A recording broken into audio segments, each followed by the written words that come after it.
Bienvenidos, queridos curiosos. Hoy os hablaré sobre los templarios, ese gran estigma del medievo, esos monjes guerreros que llegaron a acumular grandes riquezas, poder y conocimientos. Pero ¿cómo surgieron? Sobre el año 1119, un grupo de 9 caballeros son enviados desde Francia a Tierra Santa, no para luchar como los cruzados. En esta época las cruzadas ya estaban organizadas y Tierra Santa ya estaba bajo el poder cristiano. A diferencia de los cruzados, los templarios no saquearon ni quemaron pueblos. Los templarios también tuvieron relación con los musulmanes, cosa que los cruzados no. Estos 9 caballeros llegaron a Jerusalén y se reunieron con el rey Balduino, y este les cedió los territorios que están justo encima de lo que fue el templo del rey Salomón, donde hoy en día está el Muro de las Lamentaciones, lugar de culto para judíos, y al otro lado la mezquita de Al-Aqsa, lugar de culto musulmán. En esta zona se guardó la mesa de Salomón, la menorá, y también se cree que el arca de la alianza, que contenía las tablas de la ley. Se cree que podrían ser documentos científicos, matemáticos, geométricos, que podían estar relacionados con otras tablas, las tablas Esmeralda, del dios Tot, el dios de la sabiduría en el antiguo Egipto. Lo que se sabe con certeza es que fueron hasta Jerusalén con un propósito: descubrir algo. Se sabe porque los años que estuvieron allí los estuvieron excavando y estudiando este lugar sagrado. En 1125 regresaron a Francia. De forma casi simultánea, en varios puntos de Europa, surgen grupos de canteros, arquitectos y albañiles que empezaron a construir catedrales colosales, con un arte totalmente nuevo, el arte gótico, con geometrías y conocimientos matemáticos que recuerdan a los de la arquitectura egipcia. Las primeras catedrales de este estilo se edifican por orden de los templarios en Champaña, en el siglo XII, al norte de Francia. Son 5 catedrales que forman la constelación de Virgo. Al igual que los antiguos egipcios, imitaban en sus arquitecturas algunas zonas del cielo. ¿Qué descubrieron para que nada más llegar de Tierra Santa consiguieran tanto poder, fortuna y crear un nuevo arte? Es el gran misterio. Pero algo grande y poderoso tuvo que ser para que lograran todo esto. Su nombre, Templarios, viene de ahí, de haber estado años asentados en las ruinas de lo que fue el templo del rey Salomón. Pronto se convirtieron en un gran ejército de monjes soldado, con su voto de celibato y de pobreza. Recorrieron el mundo conocido y fueron dejando su huella a lo largo y ancho de la geografía, construyendo catedrales, castillos, ermitas, siempre siguiendo la Vía Láctea, el camino estelar, como el Camino de Santiago, Santiago de Compostela, que significa Santiago del Campo de Estrellas. Uno de los puntos donde empieza este camino de peregrinaje es en Becelay. En la catedral de esta ciudad se pueden ver mucha simbología templaria, que nos recuerda a pasajes del libro de los muertos egipcio. Hay relieves donde un ángel con una balanza pesa el alma del que muere y la compara con una pluma. A su lado, otro ángel con una lanza espera a los que no superan la prueba de tener ese corazón limpio y los va conduciendo en fila india hacia las fauces de un monstruo. El final de este camino es Santiago, ya que, según la creencia de entonces, era donde acababa la tierra, ya que pensaban que la tierra era plana. Los templarios cuidaban y velaban por la seguridad de los peregrinos y construyeron iglesias y ermitas por todo el camino de Santiago. Pero sí hay que destacar una arquitectura templaria típica entre todas, es la de la capilla de Roslin, en Escocia. Esta fue una de las últimas edificaciones que realizaron. Está llena de mensajes entrecruzados.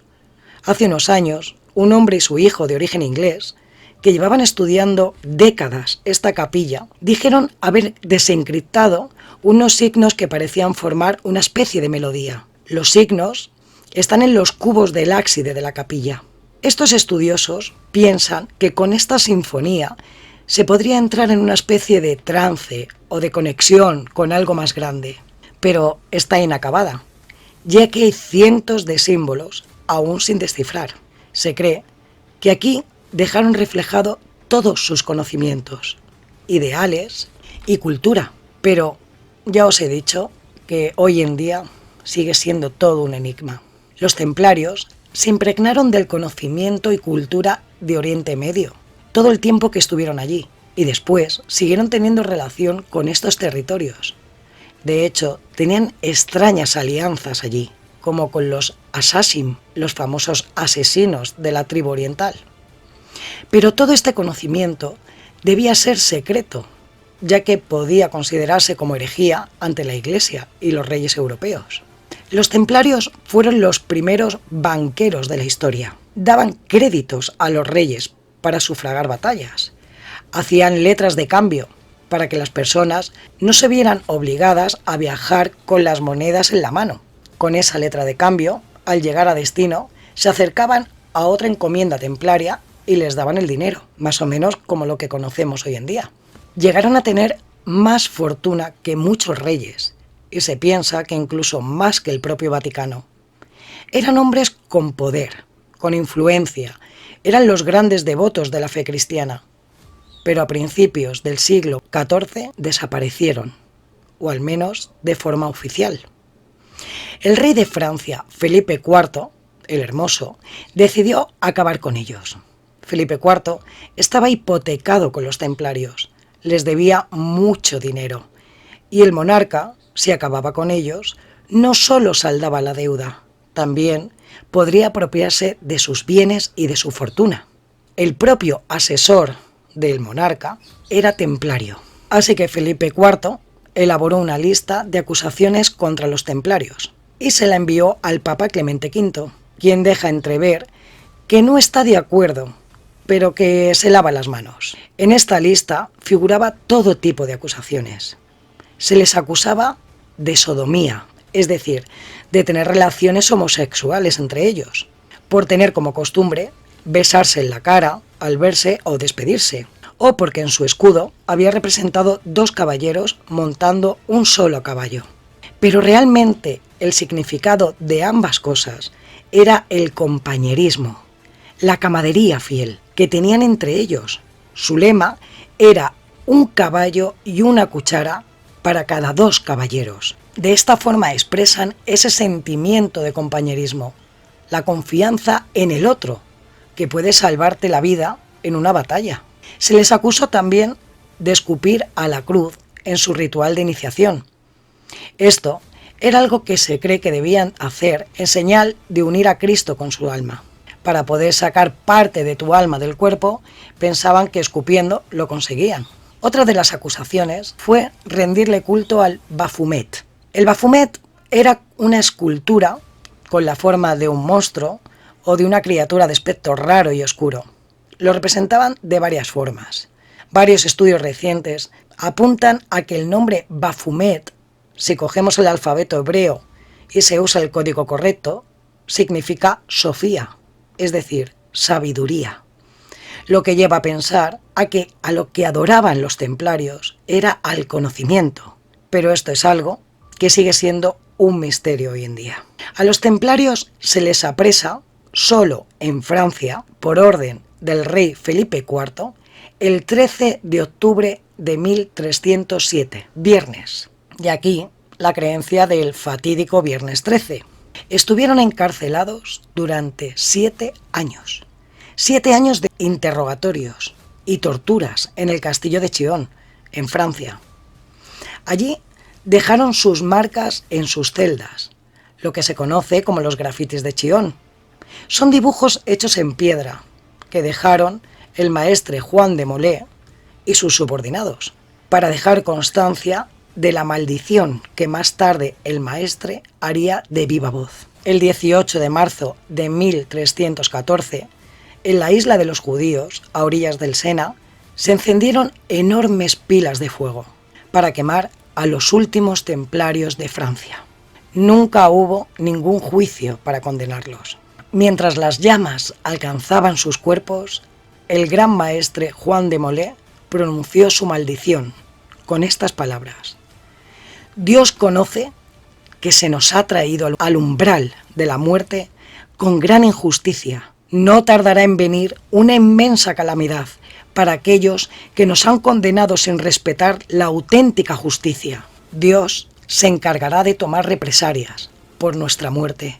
Yo pereceré con esta seguridad. Y estas fueron las últimas palabras antes de ser quemados vivos. No se sabe si a causa de la profecía del maestre o por el azar, pero lo cierto es que a los 37 días el Papa Clemente V moría víctima de un dolor insufrible en su vientre. Y un mes después, Felipe IV, estando de cacería, se golpeó con una rama de un árbol mientras galopaba con su caballo, y moría casi en soledad y con gran dolor.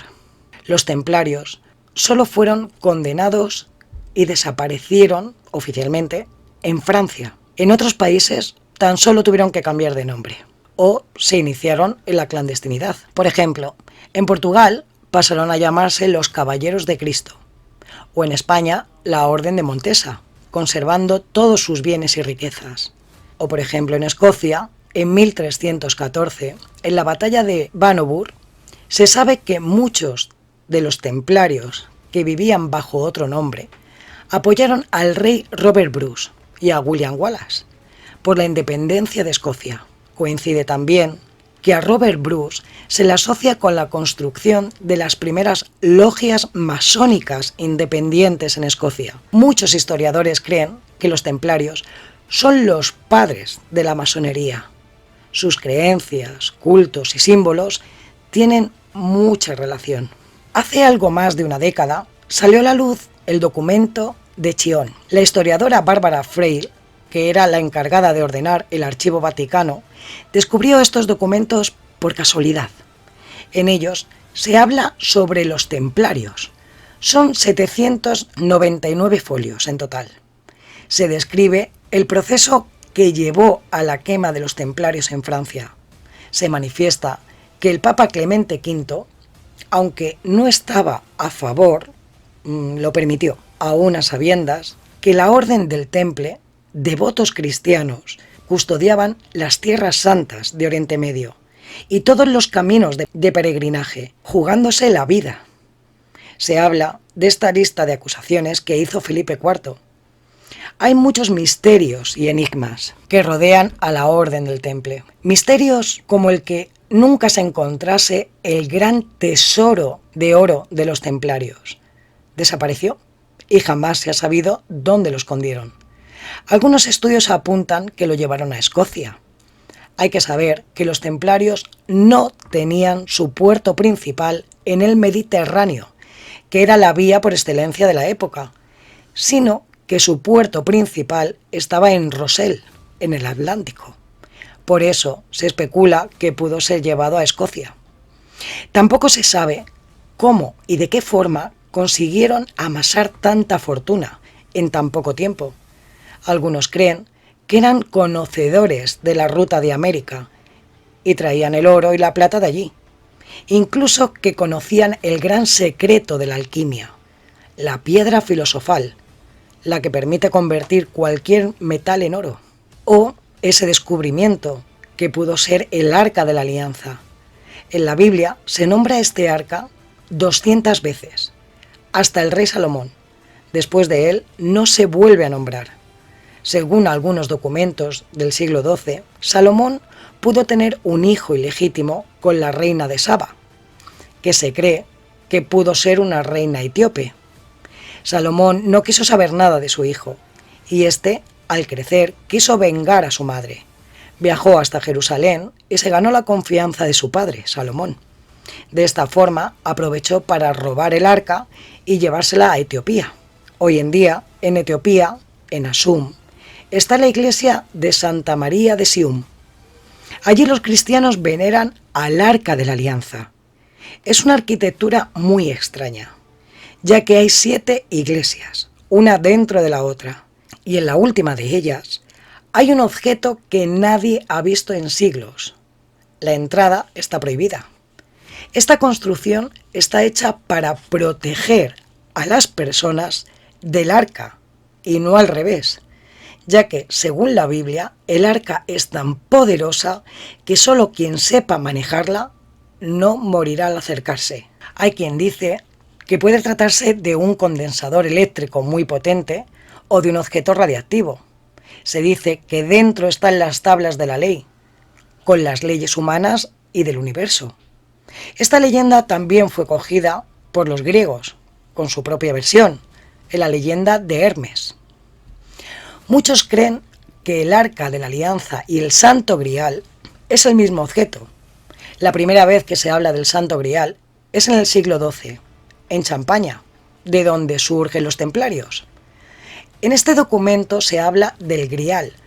Se le describe como un recipiente que contiene algo importante. No se habla en ningún momento de ninguna copa.